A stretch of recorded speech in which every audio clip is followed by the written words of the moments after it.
आजपासून देशात अंमलात आलेल्या नवीन 3 कायद्यांचे धडे नारायणगाव पोलीस स्टेशन यांच्या वतीनं येथील महाविद्यालयीन विद्यार्थ्यांना देण्यात आले।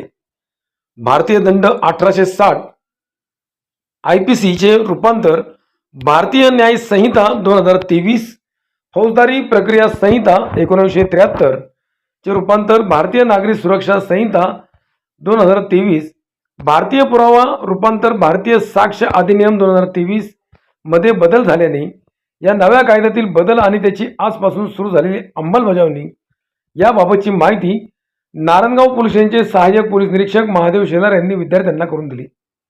अधिनियम कायदा 1872 1 जुलै 2024 पासून नवीन 3 कायदे अंमलात आल्याने त्याबाबत विद्यार्थ्यांमध्ये जनजागृती होण्यासाठी येथील ग्रामोन्नती मंडळाच्या गुरुवर्य रापस सबनीस महाविद्यालयात नारायणगाव पोलिसांच्या वतीनं कार्यक्रमाचे आयोजित केले होते। तसेच मोटार वाहन कायदा, लहान मुलांमधील व्यसनाधीनता, सोशल मीडियाचा अतिवापर, पोक्सो कायदा, रॅगिंग, सायबर क्राईम आदी विषयी माहिती सहाय्यक पोलीस निरीक्षक शेलार यांनी करून दिली। यावेळी कॉलेजचे प्राचार्य, प्राध्यापक, पोलीस पाटील, त्यांचे इतर सहकार्य, प्राध्यापिका, सर्व विद्यार्थी, पोलीस कर्मचारी उपस्थित होते। Bureau report, Jhanjhavat news, Narayangaon.